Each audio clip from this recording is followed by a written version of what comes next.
Hi all. So മക്കളെ, IOQM എക്സാമിന് കുറച്ച് ദിവസങ്ങൾ മാത്രമാണ് ബാക്കിയുള്ളത്. സോ എല്ലാവരും ചോദിക്കുന്ന കാര്യമാണ്, നമുക്ക് പറ്റിയ പണിയാണോ IOQM എക്സാം എന്നുള്ള കാര്യം.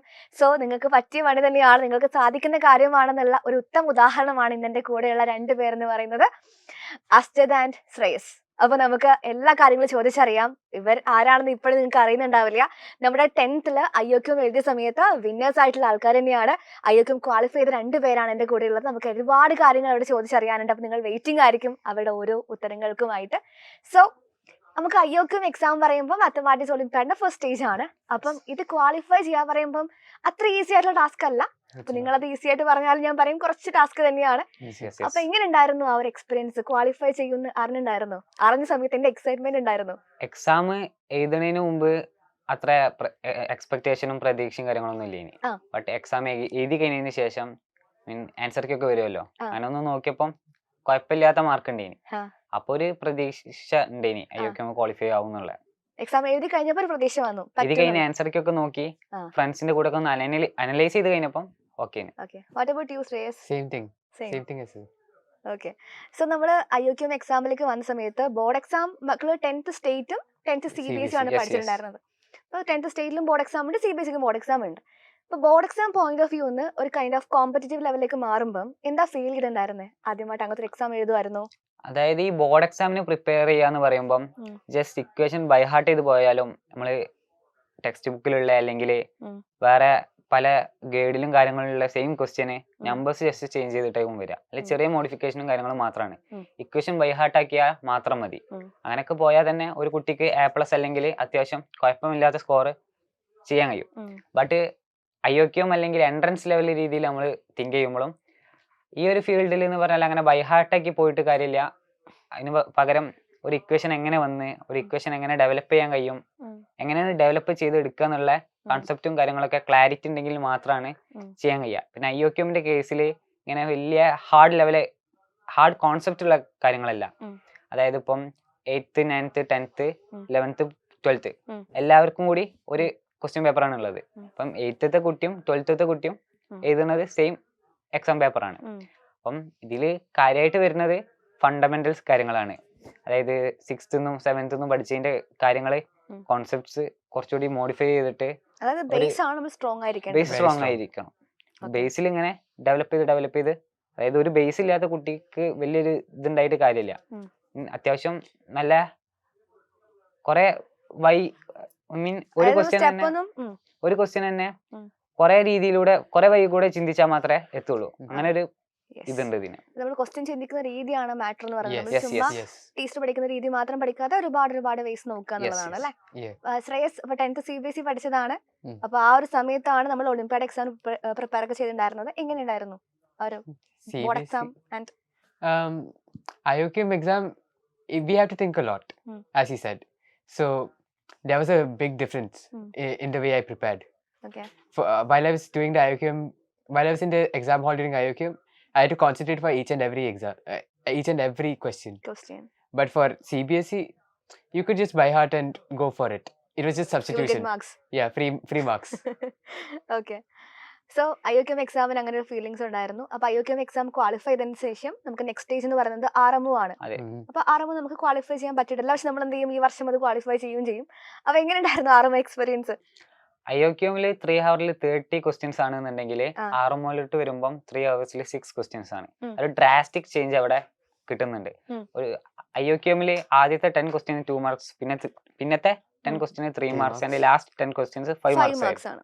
ബട്ട് RMOയിൽ വരുമ്പം എല്ലാ ക്വസ്റ്റ്യനും ഈക്വൽ വെയിറ്റേജ് ആണ്, 17 മാർക്സ് എന്നുള്ള ഒരു ഇതിലെ വരുന്നത്. 1 question 17 marks. യെസ്. അപ്പൊ 6 ക്വസ്റ്റ്യന് 102 മാർക്സ് ആണ് ഉള്ളത്. ആ 102 മാർക്സിൽ ജസ്റ്റ് 15 or 14 മാർക്സ് സ്കോർ ചെയ്താൽ തന്നെ RMO ക്വാളിഫൈഡ് ആണ്.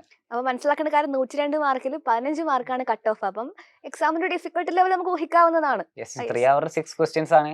ആ 6 ക്വസ്റ്റ്യൻസിൽ 102 മാർക്കിൽ 17 മാർക്സ് സ്കോർ ചെയ്താൽ മതി ജസ്റ്റ്. ബട്ട് ആ 17 മാർക്സ് സ്കോർ ചെയ്യാന്ന് പറഞ്ഞാല് സിമ്പിൾ ആയിട്ടുള്ള കാര്യമല്ല. അത്യാവശ്യം നല്ല ഹാർഡ് വർക്കും ഡെഡിക്കേഷൻ ഒക്കെ ചെയ്തിട്ട് പോയാൽ മാത്രമേ. പിന്നെ RMO ഡിസ്ക്രിപ്റ്റീവ് ആയിട്ടുള്ള എക്സാം ആണ്.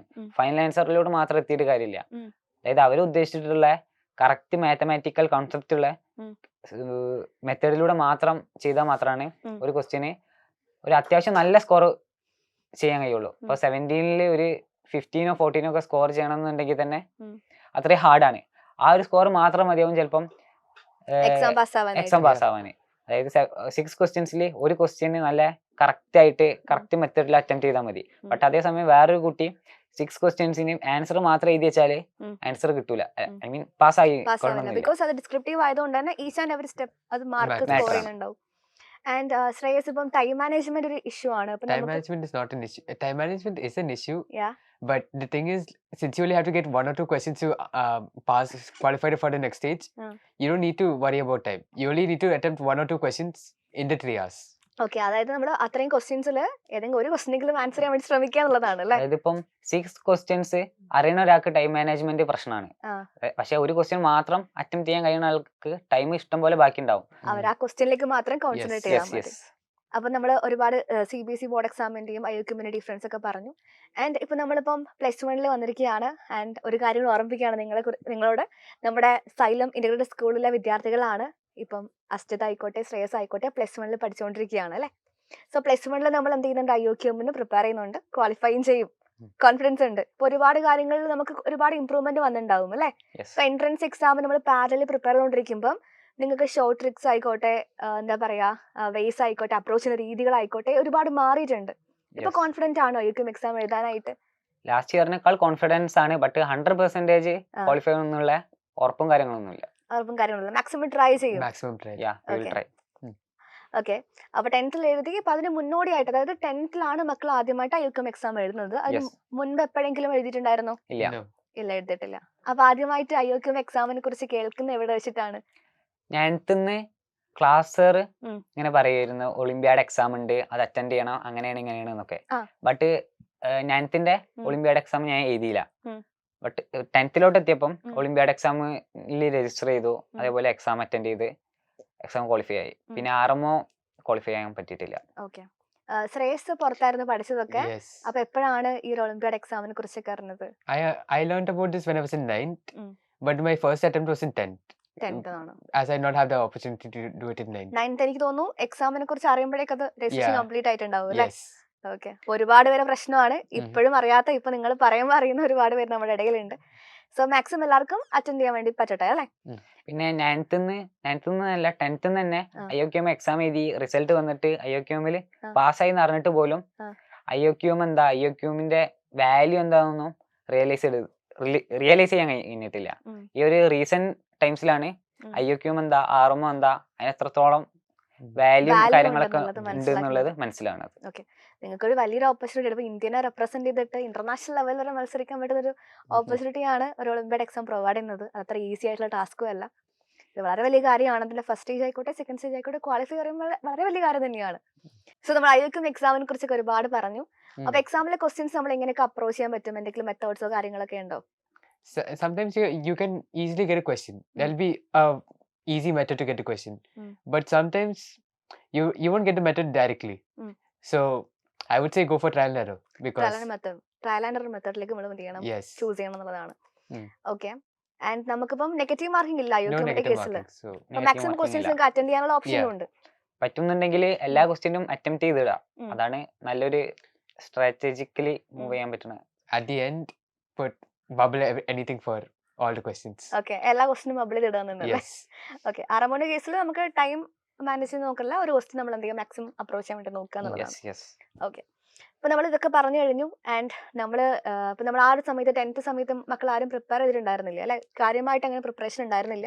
എന്നിട്ടും ക്വാളിഫൈ ചെയ്യാൻ വേണ്ടി പറ്റും. നിങ്ങളുടെ ബേസിലുള്ള അത്രയും ഒരു സ്ട്രെങ്ത് കൊണ്ട് മാത്രമാണെന്ന് ഞാൻ പറയും. ഫൗണ്ടേഷൻ അത്രയും സ്ട്രോങ് അല്ലാത്തൊരു കുട്ടിയെ സംബന്ധിച്ച് എക്സാം എന്താ പറയാ, ടഫ് തന്നെയാണ്. സോ നമുക്ക് ഇത്തവണ നമ്മൾ ഓൾറെഡി മാത്ത് പ്രോഡിജി ബാച്ച് സൈലത്തിലൊക്കെ അനൗൺസ് ചെയ്തിട്ടുണ്ട്. കണ്ടായിരുന്നു. അപ്പൊ നിങ്ങൾക്ക് +1 സമയത്ത് എന്ത് ചെയ്യാം, നമുക്ക് IOQM + RMO കോച്ചിങ് പ്രൊവൈഡ് ചെയ്യുന്നുണ്ട്. ക്ലാസ് കണ്ടു നോക്കുക, അത് അറ്റൻഡ് ചെയ്തിട്ട് എന്ത് ചെയ്യുക, +1 എക്സാം എഴുതുക. പിന്നെ നമ്മുടെ കേരളത്തില് IOQM-നും RMO-ക്കും അങ്ങനെ നല്ല കോച്ചിങ് ഇല്ല. അതിന്റെ നല്ലൊരു, അതുകൊണ്ട് തന്നെ കുട്ടികളൊന്നും അറിയണില്ല IOQM എന്താണ് RMO എന്താണ് എന്നുള്ളത്. ശരി, മറ്റേ കോമ്പറ്റേറ്റീവ് എൻട്രൻസ് എക്സാമിന് കൊടുക്കുന്ന കോച്ചിങ് ഒന്നും നമ്മൾ എന്ത് ചെയ്യാറില്ല, സ്കോളർഷിപ്പ് എക്സാമിന് പ്രൊവൈഡ് ചെയ്യാറുള്ളതാണ്. എനിക്ക് തോന്നുന്നു മാത്തമാറ്റിക്സ് ഒളിമ്പ്യാഡിനെ കുറിച്ച് തന്നെ നിങ്ങളുടെ ക്ലാസ്സിൽ തന്നെ ഒരുപാട് പേരൊന്നും അറിഞ്ഞിട്ടില്ല എന്നാണ് പറഞ്ഞത് അല്ലെ? ഇല്ല ഇല്ല. ഓക്കെ, ഇപ്പോഴും അറിയാതെ നല്ല രീതിയിൽ പഠിക്കുന്ന കുട്ടികളുണ്ട്.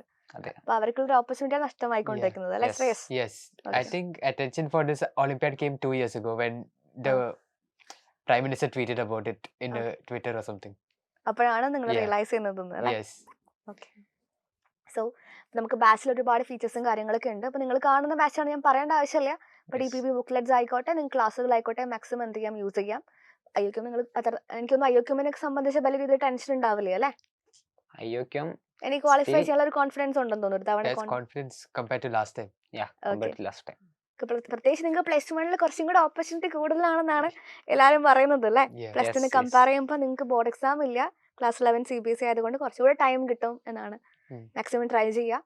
അതേപോലെ തന്നെ ക്ലാസ്സസ് കണ്ടു നോക്കുക. ആൻഡ് നമ്മൾ ഇത്രയും പറഞ്ഞു. അപ്പം നമ്മുടെ സ്റ്റുഡൻസിന്റെ കാര്യം പറയുവാണെങ്കിൽ ഇത് ആദ്യമായിട്ട് അറിയുന്ന ഒരുപാട് പേര് നമ്മളെ വീഡിയോ കണ്ടുകൊണ്ടിരിക്കുന്നുണ്ട്. IOQM രജിസ്ട്രേഷനൊക്കെ നമ്മൾ സ്റ്റാർട്ട് ചെയ്ത് കഴിഞ്ഞു ഓൾറെഡി. നമുക്ക് ഈ മാസം 25-ാം തീയതി വരെ എക്സാം രജിസ്ട്രേഷൻ ചെയ്യാൻ വേണ്ടി പറ്റും. അപ്പോൾ അവർ അവസാന നിമിഷത്തേക്ക് മാറ്റി വെക്കാതെ എല്ലാവരും ചെയ്യട്ടെ. ആൻഡ് നിങ്ങൾക്ക് നമ്മുടെ ഓഡിയൻസിൻ്റെ അടുത്ത് എന്താണ് പറയാനുള്ളത്? ആക്ച്വലി ഞാൻ പറയുകയാണെങ്കിൽ അവർക്ക് ഇതിനെക്കുറിച്ച് ധാരണ വരുന്നതേ ഉള്ളൂ. ചെറിയ ക്ലാസ് മുതലുള്ള കുട്ടികൾ ഇത് കണ്ടുകൊണ്ടിരിക്കുന്നുണ്ടാവും. 8ാം ക്ലാസ് മുതൽ 12ാം ക്ലാസ്സിലെ കുട്ടികളുണ്ട് നമ്മുടെ ഇടയിൽ. അപ്പോൾ എല്ലാവർക്കും IOQM എക്സാം എന്ത് ചെയ്യാൻ പറ്റും, എഴുതാൻ പറ്റുമല്ലോ. Yes. അപ്പം ഇത് അത്രത്തോളം ഹാർഡാണോ, ഇതെങ്ങനെ അപ്രോച്ച് ചെയ്യണം, അപ്പം മാത്തമാറ്റിക്സ് അപ്രോച്ച് ചെയ്യേണ്ട രീതി എങ്ങനെയാണ്, ഒന്ന് അവരുടെ അടുത്ത് കുറച്ച് സംസാരിക്കാൻ പറ്റുമോ? ഒരു അഡ്വൈസ് പോലെ സംസാരിക്കാൻ പറ്റുമോ? മാത്തമാറ്റിക്സ് ബൈഹാർട്ടാക്കി പഠിക്കുക എന്നുള്ള മെത്തേഡ് കംപ്ലീറ്റ് ഒഴിവാക്കുക. എങ്ങനെയാണ് ഒരു ഇക്വേഷൻ അല്ലെങ്കിൽ ഒരു കോൺസെപ്റ്റ് എങ്ങനെയാണ് ജനറേറ്റ് ചെയ്തത്, എങ്ങനെയാണ് ആ ഒരു സാധനം വന്നത് എന്നുള്ളത് മനസ്സിലാക്കുക. പിന്നെ ഓരോ ക്വസ്റ്റ്യനും ഒരു മെത്തേഡ് അല്ല, ടീച്ചർ പറഞ്ഞ മെത്തേഡ് മാത്രമല്ല, സ്വന്തമായിട്ട് ഒരു മെത്തേഡ് കണ്ടെത്തുക. അത് സിമ്പിൾ ആയിക്കോട്ടെ, കുറച്ചുകൂടി ഹാർഡർ വേ ആയിക്കോട്ടെ, എങ്ങനെയാണെങ്കിലും 1-2 മെത്തേഡിലൂടെ ചെയ്ത് നോക്കുക. പിന്നെ യൂട്യൂബിലും ഇതിലൊക്കെ അത്യാവശ്യം ഫ്രീ വീഡിയോസും കാര്യങ്ങളൊക്കെ ഉണ്ടാവും. എങ്ങനെ ഷോർട്ട് ട്രിക്സും അതേപോലെ തന്നെ അല്ലെ, ട്രിക്സും അതൊക്കെ ഇതൊക്കെ ഈ മൾട്ടിപ്ലിക്കേഷന് പോലും സ്കൂളിലും കാര്യം ഇതിലൊന്നും പഠിപ്പിക്കാത്ത കുറെ ട്രിക്സും കാര്യങ്ങളൊക്കെ അവൈലബിൾ ആണ്. അതൊക്കെ ഒന്ന് പരിചയപ്പെടുക. അങ്ങനെ പരിചയപ്പെട്ടാലും നല്ലതാവും. Basically, all you have to do is start from zero. Just restart everything you learned in maths. Find out how you got it. That's all. Okay. നമ്മൾ ഇപ്പൊ മാത്തമാറ്റിക്സിന്റെ അപ്രോച്ച് രീതി പറയുമ്പം ചുമ്മാ ഒരു ആൻസർ കിട്ടുന്നതിനപ്പുറം അതെങ്ങനെ കിട്ടി, Yes. എന്തുകൊണ്ട് അങ്ങനെ വന്നു, എന്തുകൊണ്ട് അത് വന്നില്ല എന്ന് ചിന്തിക്കണം Yes, അല്ലെ? yes, yes. വൈ എന്ന് പറയുന്ന ക്വസ്റ്റ്യൻ Why? മാർക്കാണ് Yeah. ഭയങ്കര important. So thank you for coming. അപ്പൊ നിങ്ങൾ പഠിച്ചുകൊണ്ടിരിക്കുകയാണ്, എൻട്രൻസ് എക്സാമിന് കൂടെ പ്രിപ്പയർ ചെയ്യുന്ന കുട്ടികളാണ്. അപ്പൊ അതിന്റെ കൂടെ ഇപ്പൊ IOQM കൂടെ വന്നിരിക്കുകയാണ്. അപ്പൊ ഒരുപാട് വാല്യുബിൾ ആയിട്ട് ടൈമാണ് ഇവിടെ നമ്മൾ സ്പെൻഡ് ചെയ്തിരിക്കുന്നത്. So thank you. സോ മക്കളെ, നിങ്ങളുടെ അടുത്ത് ഒന്ന് മാത്രമേ പറയാനുള്ളൂ, ഇനി ഒട്ടും വൈകണ്ട, എല്ലാവരും എന്ത് ചെയ്യുക, രജിസ്ട്രേഷൻ കംപ്ലീറ്റ് ചെയ്യുക. എല്ലാവരും എന്ത് ചെയ്യുക, ഈ ഓപ്പർച്യൂണിറ്റി മാക്സിമം യൂട്ടിലൈസ് ചെയ്യുക. നമുക്ക് ഇനിയും കാണാം. So bye, thank U.